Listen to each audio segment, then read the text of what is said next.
Step by step will not be seen tonight, so that when we bring you the following program. This is a News 13 WLOS special report, The State versus Susan Smith.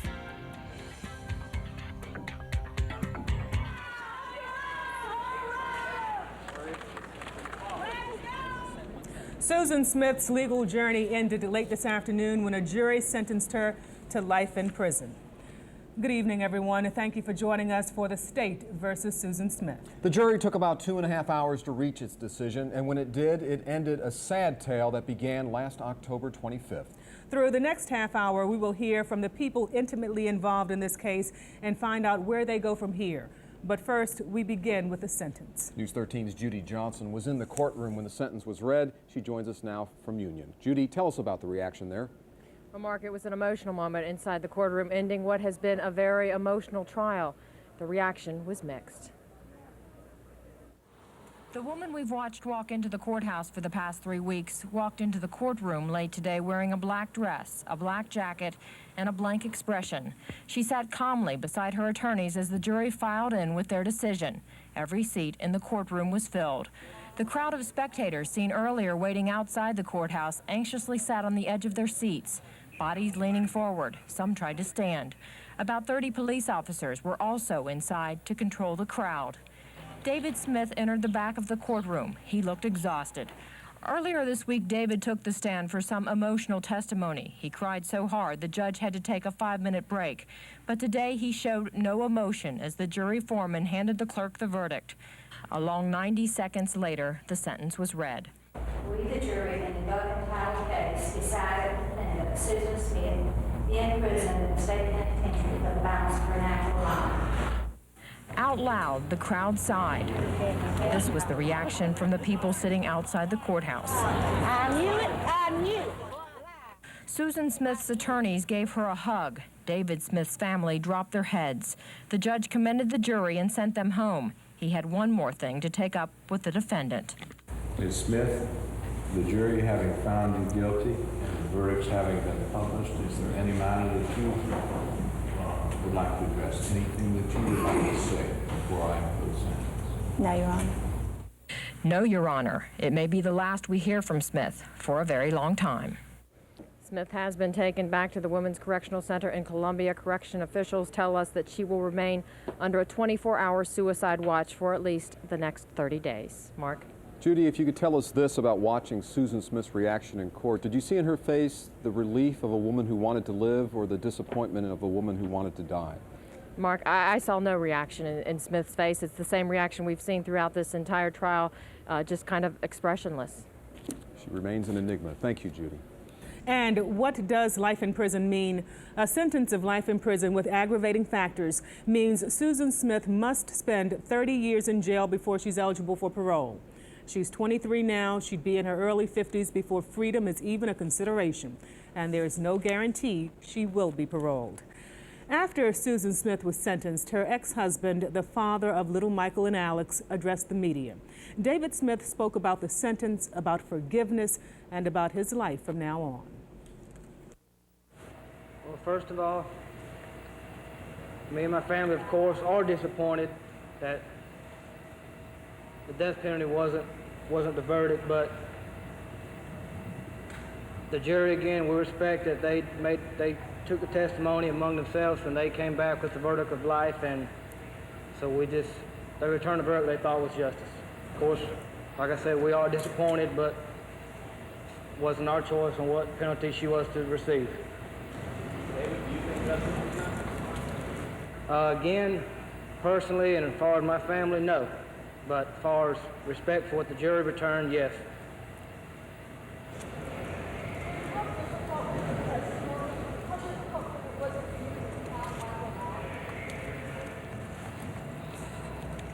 It was the most difficult thing I've had to do, I guess, since I buried Michael and Alex. I didn't enjoy it one bit. It hurt. It brought back some memories that I guess since the burial I have put aside and hadn't had to think about them, but I had to relive them again, and it was very painful. Will you be able to sleep better tonight knowing that at least there is a verdict? I don't know about necessarily tonight, but I think me personally, along with my family, but speaking for me personally, I do have some sort of a starting point now where I can start to rest easier and have somewhat more peace of mind and start my life back from some point now. Some people out here on the street have said that we can forgive, but we'll never forget. How about you? Forgive and forget, meaning what? Forgive Susan, but they will never forget what happened here. Forgetting, I can address that clearly, that I'll never forget what Susan has done to me and my family, even have to say her family. And I'll never forget Michael and Alex. But forgive, that's something I'm going to have to deal with, I guess, further on down the road. I'll handle that slowly but surely. I'll work on that matter myself. David, what's next for you? Can you see a time, a decade from now, 20 years from now, when you could ever visit Susan, ever talk to her in jail, anywhere? Right now, no, I don't. I do not see me seeing Susan again right now. What's next for you, David? You going to move away from South Carolina? You staying? Where are you going? I haven't confirmed any plans of moving away, but I will say I am considering moving away. Yes, I am. Do you have to? Do you feel like you have to leave because of everything that's happened here? I think so. There are a lot of memories here and a lot of, as I live in Union, I look at Foster Park, or just a lot of things I'd rather not look at for the rest of my life, and I have to get away from them. Thank you. A little more background on David and Susan Smith. They were married in 1991. Michael Smith was born in October of that same year. Alex Smith was born in 1993. Alex would have been 2 years old a week from tomorrow. You can hear more from David Smith tonight at 10 on ABC's 2020 when he talks with Barbara Walters. The opposing attorneys also spoke out after the trial's end. Tommy Pope, the prosecutor, talked about justice and respect for the jury. David Bruck, Susan's defender, spoke of Susan's relief. We hear first from Tommy Pope.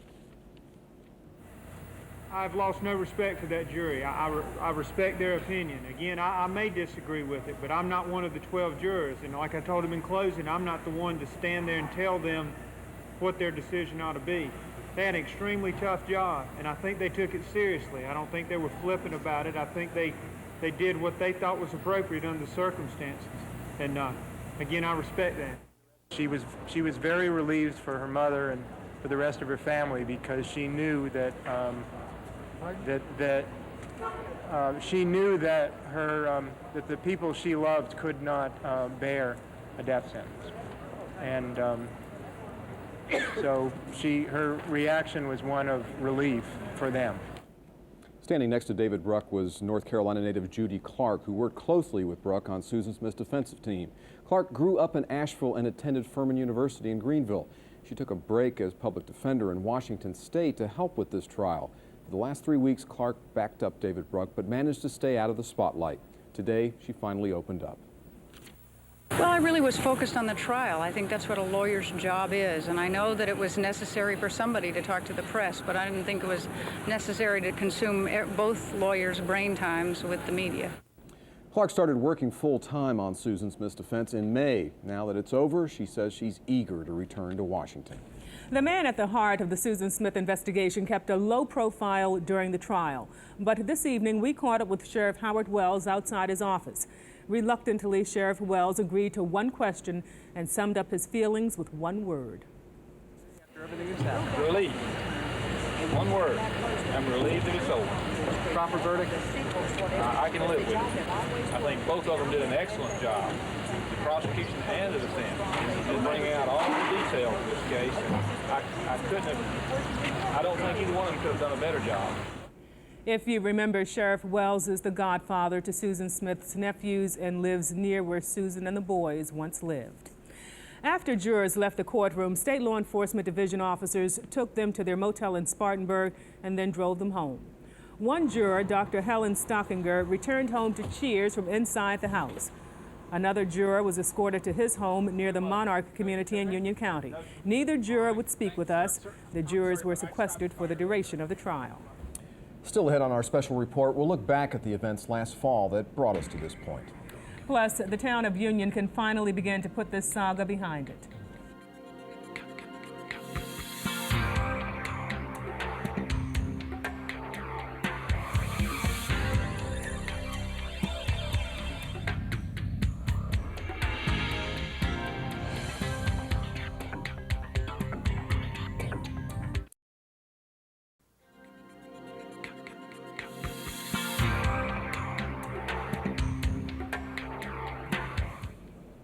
What led up to this day in Union County? A town and then a country did everything it could to find two missing boys last October.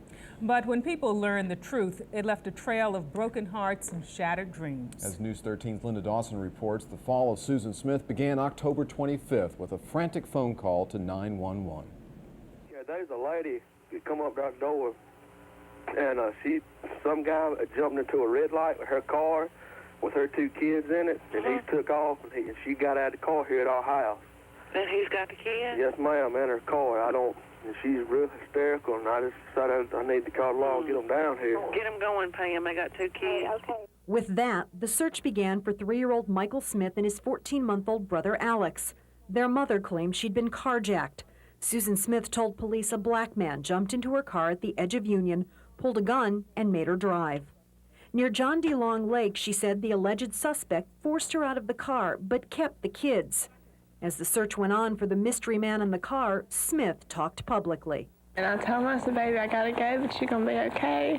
And I told him I loved him. Hundreds of searchers, including police, deputies, state agents, and FBI agents, combed the Carolinas over those first few days. An army of volunteers joined them on foot and on horseback. We don't rule out anything at this time. We're still looking for the car. We're looking for the children, of course. You know, that's our first consideration. And then we'll figure out every detail of what happened after that. We want to get those children back as soon as possible. Those not searching offered their support to Smith and her estranged husband David in other ways. They put up posters, handed out ribbons, and held prayer vigils. It's these children that are missing are not only, they don't all belong to the parents, they belong to the town, and we'd like to have them returned. Ribbons fluttering became as familiar as the picture of the two little brothers. Across the nation, people hope to find the little boys they came to know from this apparently happy family scene. But searchers found no trace of the boys. On October 29th, an inkling of doubt about Susan Smith's story. Reports filtered out that she took a lie detector test and did not pass it. Still, on November 2nd, a glimmer of hope gave way to the darkness of despair. A motel clerk in Seattle reported a car with South Carolina tags dropped off a 14-month-old toddler. But it wasn't Alex. It was a false alarm. That same day, the Smiths spoke to the hundreds of reporters who'd converged on the town. I want to say to my babies that your mama loves you so much, and your daddy, these whole families love you so much. And you guys have got to be strong. We ask that you continue to pray for me and my wife and for our family. But most of all, that you continue to pray for the American public. Continue to pray for Michael and Alex, that they all return home safely to their mother and father. Later, police searched Susan Smith's home for evidence. Investigators discovered that just before the boys' disappearance, Smith's boyfriend broke up with her. The Nation heard from Susan and David Smith again on the 9th day of the ordeal. They appeared on Good Morning America to plead for their boys' return. We just want the public to know and to understand that we love our children very much, and we would never do anything to harm them, and that we ask that they keep looking for our children. Since day one, I've known everything, everywhere, every time they've gone somewhere, I knew where they were, and for one time, there's absolutely nothing I can do. But Susan Smith did know. As darkness fell on the Union courthouse that day, Sheriff Howard Wells made a shocking announcement. Susan Smith has been arrested and will be charged with 2 counts of murder in connection with the deaths of her children, Michael 3 and Alexander 14 months. In Union County, I'm Linda Dawson, News 13 WLOS. And that night, the boys and their bodies were pulled from John D. Long Lake. Today, people flocked to John D. Long Lake to remember Smith's victims and to reflect on the jury's sentence. One man especially remembered the defense's biblical reference to casting the first stone. I wanted to see that bucket of rock somebody set under there, because I think they was about right. I think she got about, I don't think she should have got the death penalty. Well, we were on our way to Charlotte, and we heard the verdict, and we just decided to come by. No other reason, just to, you know, curious. She deserves the right to live, and I think the verdict was appropriate. I really do. How about you? Same. I really think the same thing. You know, I think it was appropriate. Those at the lake agree the wounds opened by Susan Smith will be very slow to heal. Now, where do the town and county of Union go from here as the national spotlight fades? Joining us to talk about that is Roger Wade, the vice chairman of the Union County Council. Mr. Wade, what do you see in the immediate future for Union? Darcel, I see that we get more united, and I think that as far as Union goes, it will be nationally known for sure now. And with that, I think that we'll have some great expert opportunities in bringing new industry to our county. Just recently, we had groundbreaking this week for 2 new industries, and early next week we plan on announcing another industry. Now, Mr. Wade, this trial not only tugged at our hearts, it also caused some racial disharmony in Union since Smith initially accused a black man of kidnapping her kids. How will you go about healing those racial wounds? Well, Darcel, that will take time. We realize that in the county, but I feel that, you know, with the churches and through the efforts of prayers and stuff and just understanding, you know, I think we can work through this crisis and maybe something good will come from it and make us more united. Thank you very much, Mr. Wade, for joining us. Thank you. Now, hundreds of news crews from around the world have reported on this story. But News 13's Judy Johnson is one of only a handful of reporters who have covered the story in Union since the very beginning. Judy joins us now to give us her perspective on the search and the trial. Judy? Darcel, as a reporter, I know never to get emotionally involved in the stories I cover, and I never have until last October. I arrived here in Union about 12 hours after the reported carjacking and kidnapping of Michael and Alex for a story that would impact my life professionally and personally. My first stop was the office of Sheriff Howard Wells. It was the morning of October 26th. While stopped at the traffic light, a single black male rushed up to her car and opened the passenger door and jumped into the vehicle. Sheriff Wells detailed the crime I considered to be a mother's worst nightmare. He showed me the picture of the suspect and the picture of 2 beautiful boys.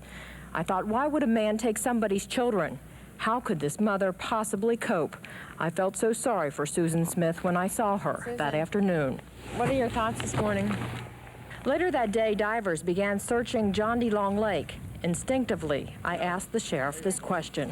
Do you consider her a suspect at all? Is there anything that leads you to believe that she might not be telling We don't the rule out anything at this time. In the days that followed, posters went up around town. Residents held candlelight vigils and put up yellow ribbons.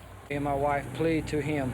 On October 27th, David Smith stood before a growing number of interested news crews. An intense search began.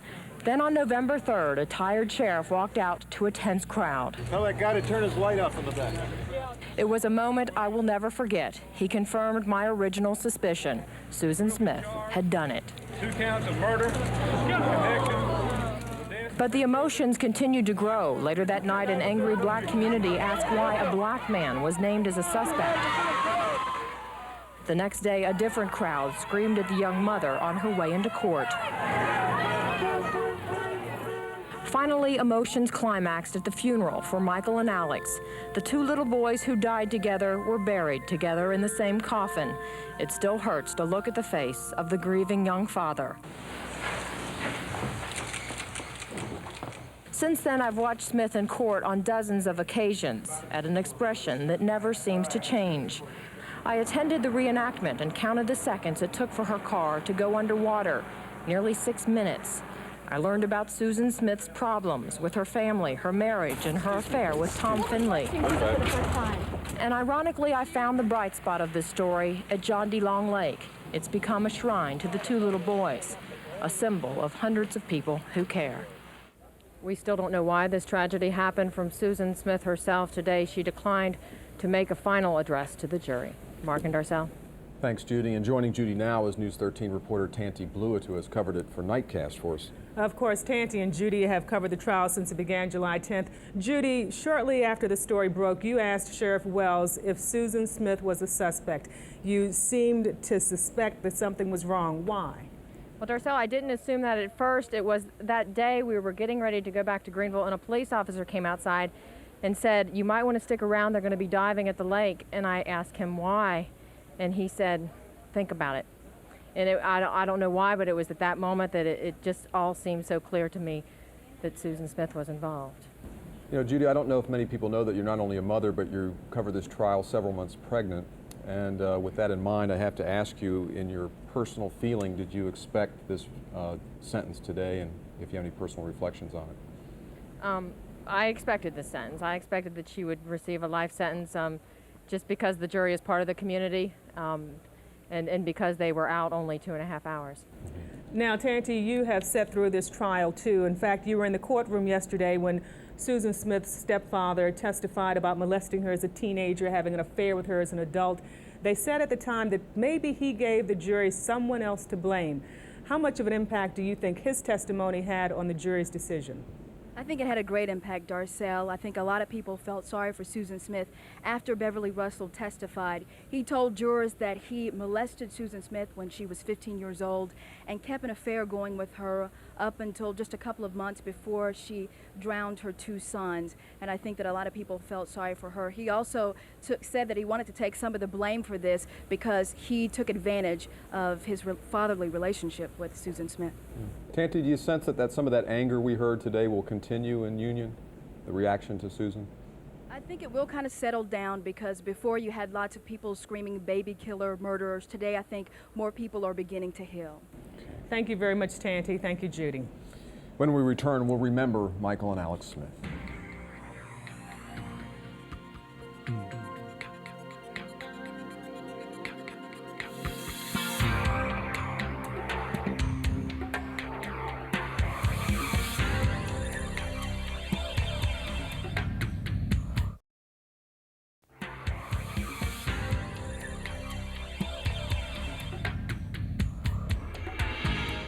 Throughout this broadcast, we've explained the powerful decision made today, the trial which preceded it, and the tragic events from last fall that led us to this point. Through it all, we have never forgotten the 2 littlest victims in this case, 3-year-old Michael and 14-month-old Alex Smith. So as we end this broadcast and say goodnight, we remember the lost lives of 2 little boys. And you guys have got to be strong because you are. I just know, I just feel in my heart that you're okay.